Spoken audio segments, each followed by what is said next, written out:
Assalamualaikum warahmatullahi wabarakatuh. Waalaikumsalam warahmatullahi wabarakatuh. Baik, hari ini kembali lagi di IMC Podcast dengan saya, Kotrunada Syakira, sebagai host podcast kali ini yang akan memandu jalannya obrolan inspiratif ini. Sebelum kita melakukan podcast, baiknya kita membaca bismillah terlebih dahulu nih. Bismillahirrahmanirrahim. Di episode kali ini, kita kedatangan sosok yang luar biasa nih. Beliau merupakan seorang mahasiswa aktif yang menyuarakan tentang hak-hak perempuan. Saat ini juga beliau Dirijen Kementerian Pergerakan Perempuan BEM KBM Unip 2025 dan baru-baru ini melakukan kegiatan pengabdian di kegiatan Perempuan Mengabdi di Bengkulu Tengah. Benar nggak nih Mbak? Benar banget. Langsung saja kita sapa narasumber kita pada hari ini, Mbak Elsa. Halo Mbak Elsa, gimana kabarnya? Kabarnya baik, alhamdulillah, dan penuh semangat di IMC Podcast kali ini. Alhamdulillah. Nih Mbak, biar teman-teman podcast yang mendengar ini lebih kenal juga nih sama Mbak. Gimana kalau Mbak perkenalan nama lengkap, asal Mbak dan sekarang kesibukan Mbak apa aja nih? Oke, perkenalkan semuanya, nama saya Elsa M. Inur, biasa dipanggil Elsa, salah satu mahasiswa jurusan Ilmu Komunikasi, kemudian asalnya dari Kaur. Oh, Mbak dari Kaur. Iya, kemudian untuk kesibukan, kalau akhir-akhir ini barangkali ngantri bimbingan skripsi dan juga kegiatan-kegiatan di BEM KBM Unip. Iya, Masya Allah. Baik Pak. Kita langsung aja nih Mbak. Baik, pada hari ini kita akan membahas tentang perempuan, Islam, dan budaya mencari ruang kesetaraan. Sebelumnya nih Mbak, dalam ajaran Islam nih kan kesetaraan dimaknai sebagai penghargaan terhadap martabat setiap manusia nih Mbak. Laki-laki dan perempuan dipandang sebagai hamba Allah yang memiliki kedudukan yang mulia, hak untuk menuntut ilmu, beribadah, serta berperan dalam kebaikan nih.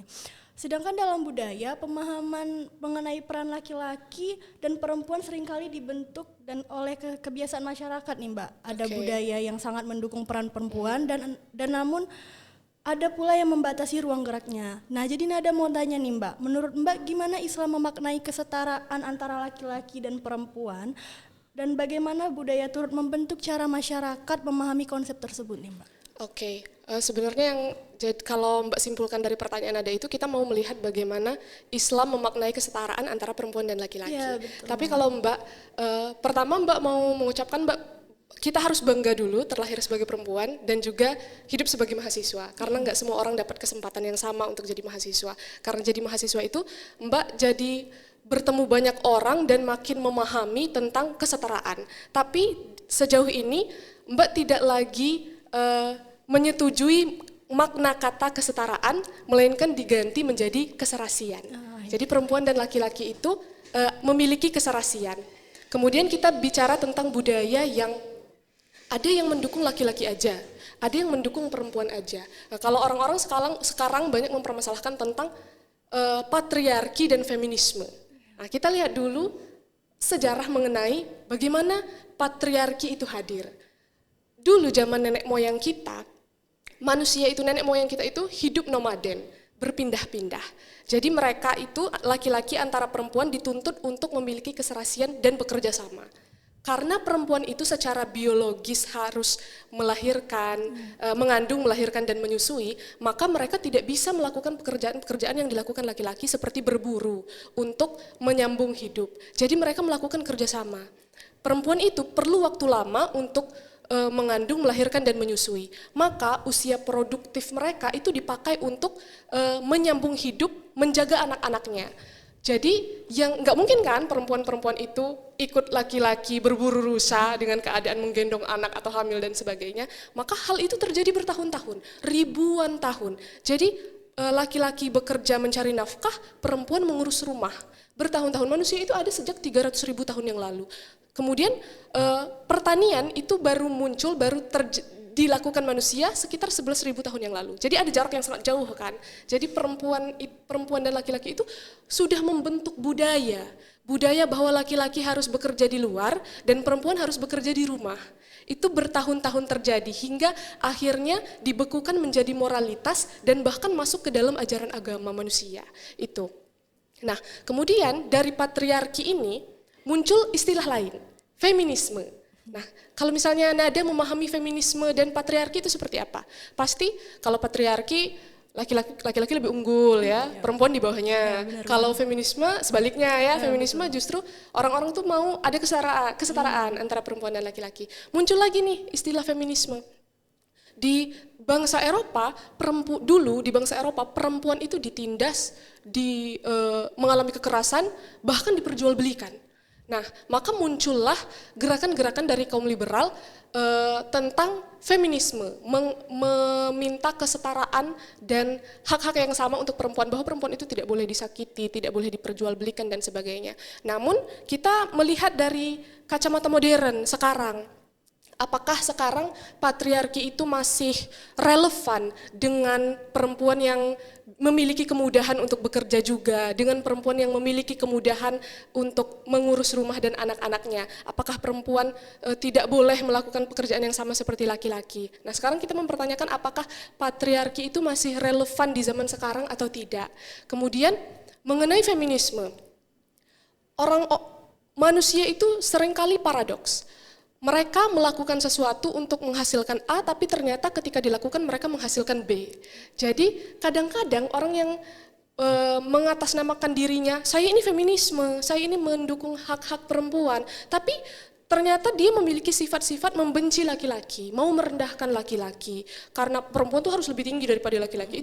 Itu bukan lagi feminisme, bukan lagi menuntut hak-hak kesetaraan perempuan, bukan lagi menuntut hak-hak perempuan, tapi dia sudah berganti menjadi ada istilah lainnya. Kalau laki-laki itu misogini, dia membenci perempuan, kemudian menganggap laki-laki lebih tinggi. Kemudian kalau perempuan itu misandri, dia bukan feminisme kalau misalnya dia membenci laki-laki. Misandri itu perempuan itu lebih unggul ketimbang laki-laki. Jadi kadang-kadang kalau dibilang feminisme mau meminta hak-hak dan kesetaraan perempuan, tapi ternyata mereka membenci laki-laki kayak gitu. Jadi, nah kemudian bagaimana Islam memaknai kesetaraan antara perempuan dan laki-laki? Kalau kita pertanyakan bagaimana Islam mengistimewakan perempuan, kayaknya nggak usah ditanya lagi bagaimana perempuan itu istimewa sekali ya dalam Islam, dijaga ya, dihormati. Tapi ada kaum feminisme itu membenci dan mempermasalahkan satu hal dalam Islam. Ar-rijal qawwamuna 'alan nisa, bahwa laki-laki itu pemimpin atas perempuan ini dalam hal rumah tangga dan juga masyarakat ya. Nah, mereka tidak menyetujui itu karena berbeda dengan semangat feminisme itu tadi. Padahal dalam Islam itu tidak ada yang ditinggikan dan tidak ada juga yang direndahkan. Semuanya punya hak dan kesetaraan sesuai porsinya masing-masing. Jadi memang tidak bisa bahwa laki-laki itu harus lebih tinggi dari perempuan atau perempuan itu harus lebih tinggi dari laki-laki jika kita lihat dari kacamata patriarki dan feminisme ini tadi. Hal itu tidak lagi relevan dalam dunia modern sekarang ini. Jadi kalau dalam Islam tuh dibilang ibumu 3 kali kan, baru setelah itu ayahmu. Tapi apakah 3 kali ibumu ini merendahkan laki-laki? Enggak kan? Laki-laki dibilang sekali ayahmu di akhir, tapi apakah hal ini membuat laki-laki lebih rendah? Enggak, justru dia punya keistimewaannya sendiri, bahwa laki-laki itu menanggung jawab istri dan anak-anaknya. Dia punya tanggung jawab yang luar biasa besar juga. Dan apakah lantas karena itu laki-laki direndahkan, lebih rendah dari perempuan? Enggak. Perempuan dan laki-laki itu punya tupoksinya masing-masing, sesuai dengan porsinya masing-masing, haknya masing-masing. Dan Islam melihat itu sebagai keserasian yang indah. Jadi nggak bisa kita menganggap kesetaraan itu harus hanya pada satu jenis saja, laki-laki dan perempuan. Jadi Islam itu indah sekali karena dia melihat perempuan dan laki-laki itu punya nilainya masing-masing dengan porsinya masing-masing. Kalau dari pandangan Mbak ya, Islam itu memandang keserasian antara laki-laki dan perempuan, kayak gitu Nada. Masya Allah, menarik sekali ya penjelasan dari Mbak Elsa tadi. Dari itu kita bisa melihat nih bahwa kesetaraan dalam Islam sebenarnya bermakna mulia dan adil. Sedangkan budaya kadang membuat pemahaman kita itu jadi berbeda ya. Nah kita lanjut nih Mbak, ke tantangan dan realitas perempuan dalam budaya patriarki. Jadi Mbak, meskipun Islam memuliakan perempuan, dalam kenyataan sosial masih banyak budaya yang menempatkan perempuan pada posisi kurang bebas nih Mbak, atau kurang dipercaya. Beberapa tradisi masih membatasi perempuan dalam pendidikan, ruang publik, atau pengambilan keputusan. Padahal batasan-batasan ini sering dipengaruhi budaya bukan ajaran Islam. Jadi gini nih Mbak, menurut Mbak apa saja tantangan yang sering Mbak hadapin dalam budaya patriarki dan bagaimana hal tersebut berbeda dari nilai keadilan yang diajarkan oleh Islam? Oke, tantangan dari Mbak pribadi nih. Yeah. Kalau Mbak pribadi, pertama Mbak sangat bersyukur bisa kenal dengan teman-teman IMC, kemudian teman-teman dari BEM. Mbak dapat lingkungan yang sangat baik dan mendukung Mbak untuk berkembang, untuk bertumbuh dan untuk belajar. Begitupun juga keluarga dan lingkungan sekitar, tempat tinggal, tempat belajar, semuanya mendukung. Jadi tidak ada yang membatasi Mbak untuk, oh kamu perempuan maka kamu nggak boleh begini, kamu perempuan kamu nggak boleh begini. Itu dalam hal-hal positif ya. Tapi kalau tantangan dari Mbak pribadi, Mbak belum menemukan, dan semoga enggak ya, belum menemukan orang-orang yang rasanya membatasi Mbak untuk bertumbuh hanya karena Mbak perempuan. Mbak punya lingkungan kehidupan yang alhamdulillahnya baik dan mendukung, misalnya kayak teman-teman IMC gitu kan. Tapi ada teman-teman kita yang dia terbatasi. Kalau ternyata patriarki itu bukan cuma di laki-laki, bukan cuma hanya laki-laki yang bisa berpikir patriarki, tapi perempuan juga bisa. Pernah nggak sih kita dengar ibu-ibu ngomong, udahlah, nggak usah, nak, janganlah kamu lanjut S3, nanti laki-laki takut mendekat, takut meminang, takut dan segala macam. Jangan sampai kita melebihi laki-laki. Nah itu padahal itu seorang ibu yang bilang ya. Nah ada ternyata ibu yang pemahaman patriarki itu. Nah gimana sih baiknya teman-teman kita itu menghadapi lingkungan yang seperti itu? Yang pertama, kalau menurut Mbak, yang pertama adalah carilah tempat kamu bertumbuh selain tempat itu. Perbanyak teman, perbanyak mengikuti forum-forum yang mendukung kamu untuk berkembang, dan jangan terfokus pada satu hal. Memang barangkali susah kita untuk buktikan ke orang tua kan ya.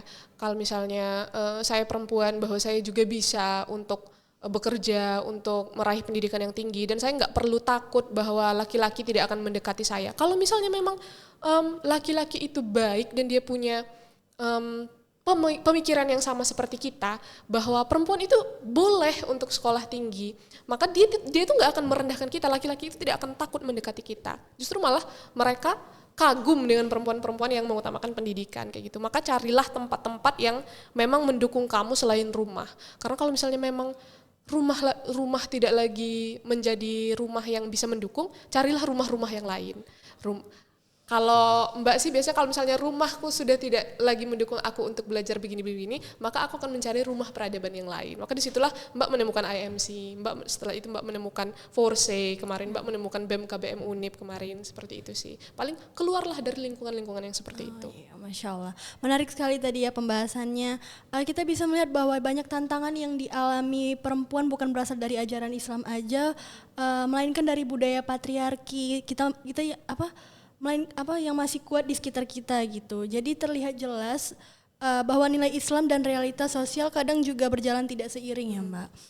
Baik teman-teman, kita akan bahas lebih lanjut nih, lebih jauh lagi mengenai upaya dan harapan peran perempuan muslim dalam mencari ruang setara nih Mbak.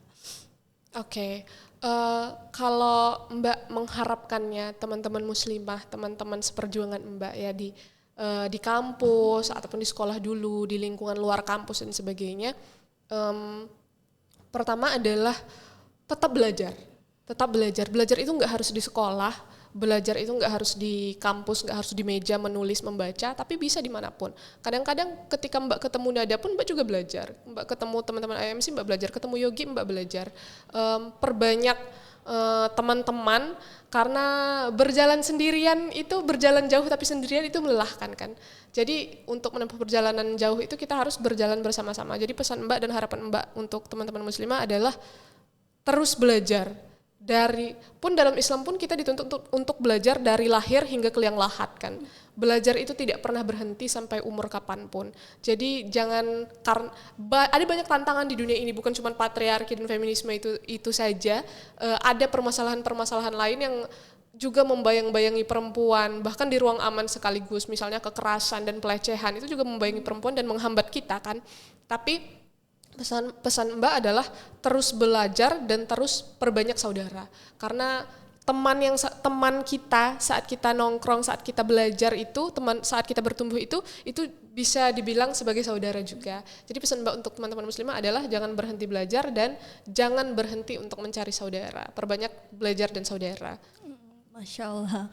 Meskipun ada banyak hambatan perempuan nih Mbak, Muslim kan sebenarnya memiliki peluang besar untuk berkembang nih, dengan menuntut ilmu, meningkatkan kemampuan, serta berperan aktif di masyarakat sesuai syariat. Perempuan dapat membuka ruang yang lebih adil. Tentu saja dukungan lingkungan juga sangat penting ya Mbak, ya, betul. Agar kesempatan itu bisa terwujud. Nah, jadi Nada mau tanya lagi nih Mbak, upaya apa yang dapat dilakukan perempuan Muslim buat mendapatkan ruang yang lebih setara, dan bagaimana masyarakat bisa turut untuk mendukungnya gitu? Oke, kalau yang pertama tadi gimana sih upaya teman-teman muslim itu bisa mendapatkan ruang setara, tadi udah dijawab ya. Kemudian yang kedua, bagaimana lingkungan kita juga turut mendukung dan meninggalkan budaya yang rasanya udah gak relevan lagi di dunia modern ini tadi ya. Pertama tadi udah dijawab tuh, kalau jangan berhenti belajar dan jangan berhenti untuk mencari saudara dan teman. Kemudian bagaimana nih lingkungan kita juga ikut turut serta membaik gitu. Kalau misalnya kita menemukan teman sejawat di IMC yang dia mendukung perempuan untuk silakan kamu bertumbuh dan berkembang, maka gimana caranya orang-orang yang nggak mendukung kita yang tadi juga ikut mendukung ya, kayak gitu ya. Betul. Sebenarnya kita itu tidak bisa merubah orang lain. Urusan merubah orang lain itu adalah urusan dirinya sendiri. Urusan membolak-balikan hati itu adalah urusan dirinya sendiri dan juga urusan Tuhan. Tapi dalam hal ini kita tidak boleh patah semangat dan berhenti gitu untuk mengajak lingkungan kita ini tadi untuk terus mendukung perempuan, bukan cuma kita, tapi orang-orang lain kan. Kadang tuh pada satu lingkungan kita beranggapan bahwa kita tidak didukung nih untuk sekolah tinggi, kita nggak didukung untuk jadi pemimpin. Tapi pada sejatinya itu bukan cuma terjadi pada kita, tapi bisa saja akan terjadi pada adik-adik kita nanti, pada perempuan-perempuan yang lahir lagi nanti, pada teman-teman perempuan kita yang lain yang bukan cuma kita. Nah, kita nggak bisa untuk 100% kamu harus berubah nih, perempuan itu boleh nih sekolah tinggi boleh nih. Tapi kita harus setahap demi setahap. Mulailah dari diri kita sendiri. Buktikan kalau iya ya, ternyata si Nada bisa loh, dia S1, S2, S3 dengan nilai yang bagus tanpa mengikuti pergaulan-pergaulan bebas yang dikhawatirkan bapak ibunya, dan dia ternyata mendapatkan pasangan yang baik juga.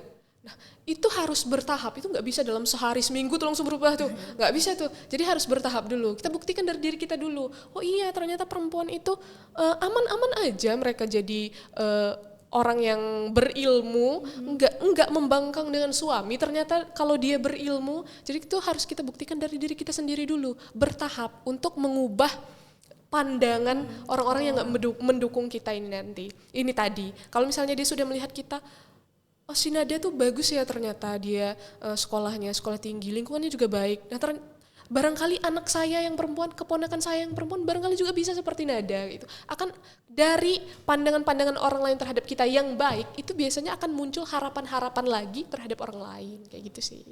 Pembahasan tadi tuh membuka wawasan kita banget ya Mbak. Kita belajar bahwa perempuan Muslim memiliki banyak peluang untuk berkembang dan mencari uang yang adil selama tetap berpegang pada nilai-nilai Islam.